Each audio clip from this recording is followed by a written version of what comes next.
Are we closer to Brave New World or 1984? Brave New World is a lot closer to contemporary America than 1984. Corporate America has done a far better job of spreading Maoism than the Communist Party ever dreamed of.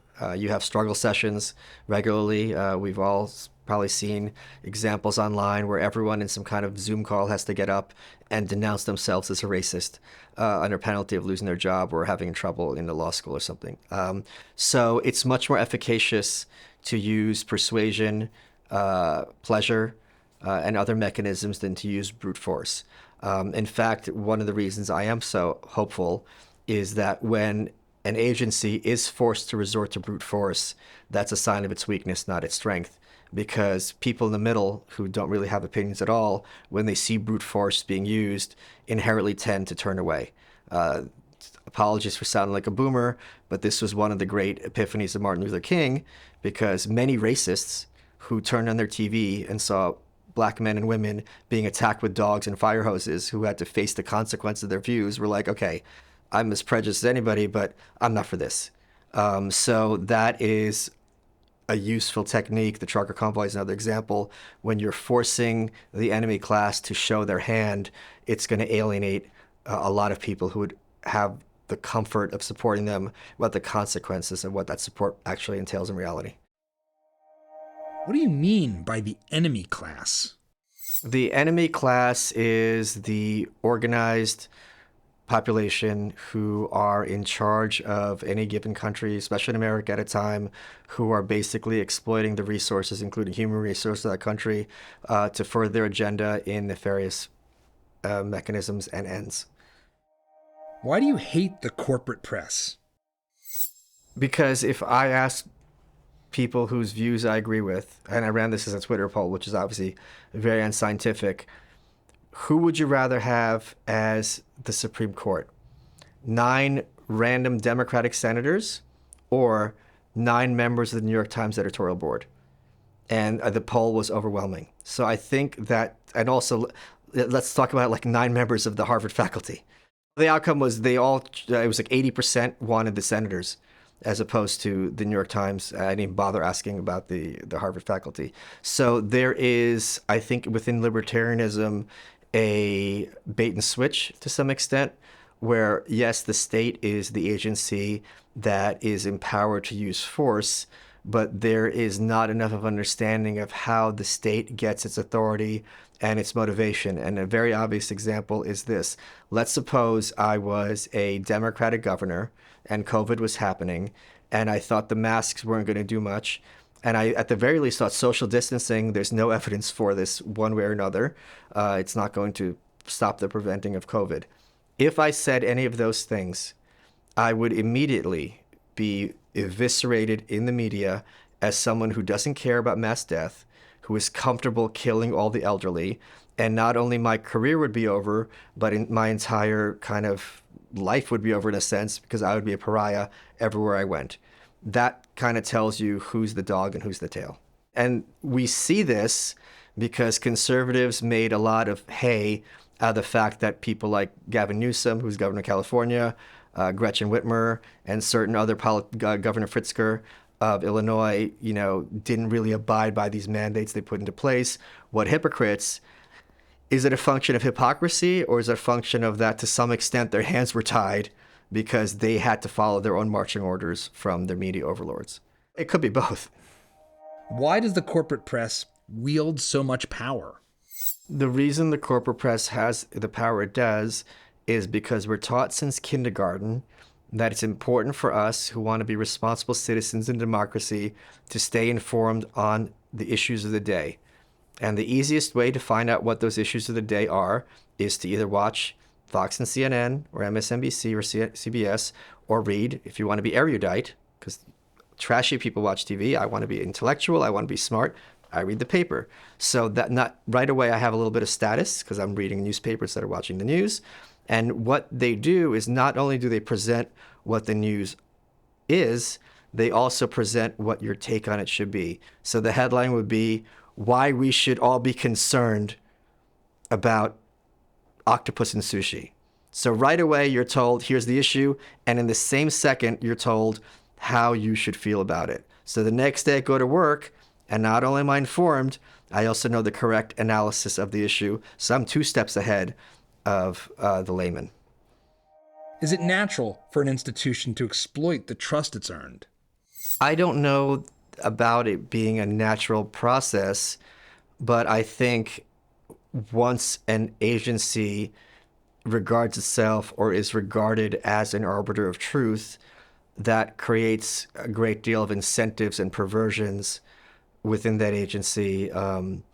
Just as with cars, if I'm regarded as the good car manufacturer, that is both an opportunity because the next car I roll out, people are going to tend to like it, but it's also a concern or a threat because now someone can undercut me because as soon as I do something that's bad, it's going to have a disproportional impact on my reputation.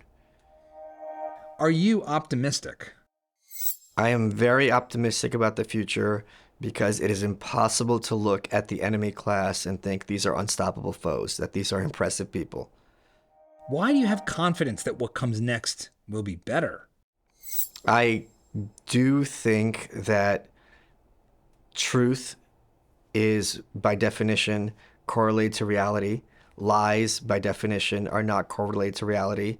So if you have a worldview that is truthful or truth adjacent, it's going to have much more staying power and a much better base on which to build a culture than something which is based on manipulation and deception. I absolutely think that the internet and other such phenomenon are moving us toward a more truthful world. At the very least, because if you have infinite microphones, at some point someone is going to say the truthful thing and other people will pick up on it. Whereas before, again, you only had 3. It's like playing roulette, right? If I have like a million chips to put on as opposed to 3, if I have those million chips, I'm going to win every time. Now, it might be expensive, but I'm still going to hit it. Whereas if I have 3 chips, the 3 networks, my odds are quite low. How do you feel about America? I hate the government because I love my country. America, especially the idea of America and the reality of America, is pretty much the best thing ever. And I think the government is almost entirely in opposition to the idea and ideals of Americanism.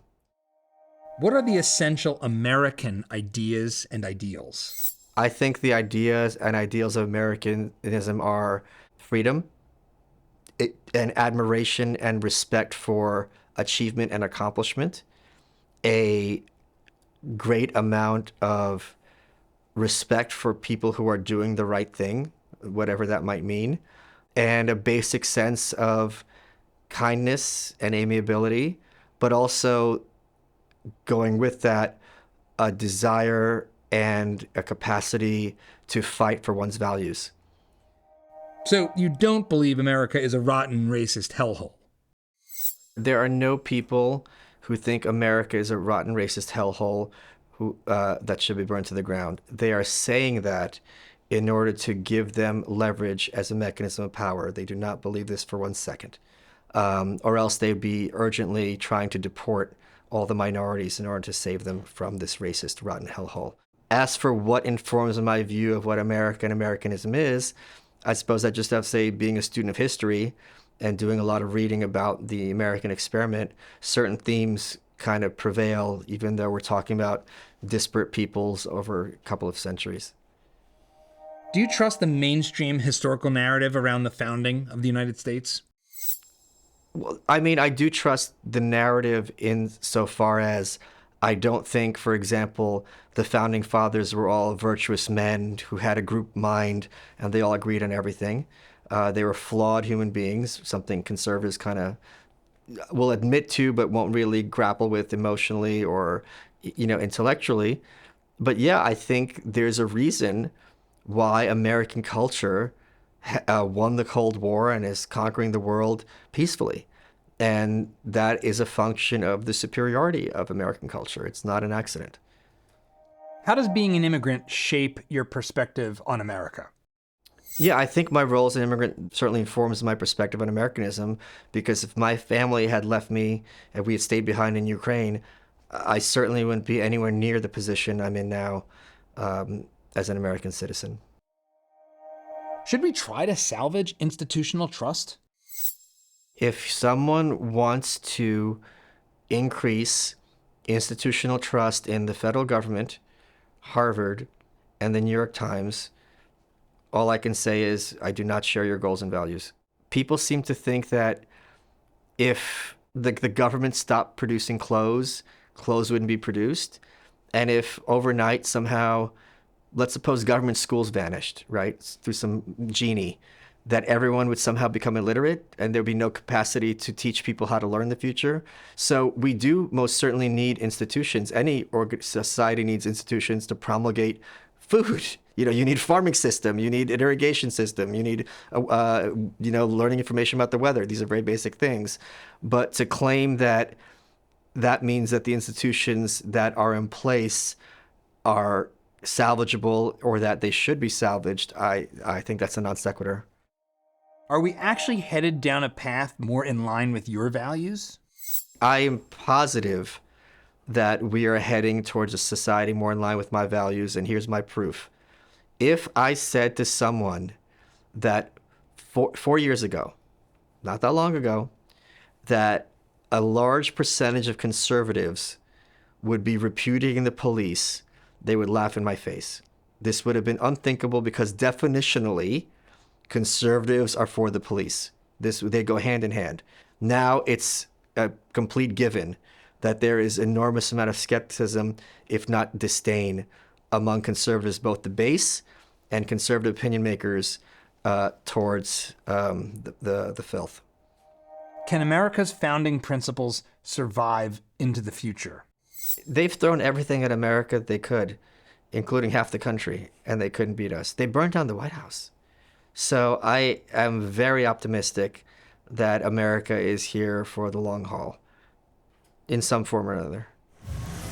If you like this clip, it is part of a much longer conversation that is only available at dadssavesamerica.com. So head on over there and subscribe. It's our Substack where you can get that and so much more. It's a great way to also keep track of everything we're doing here at Dad Saves America.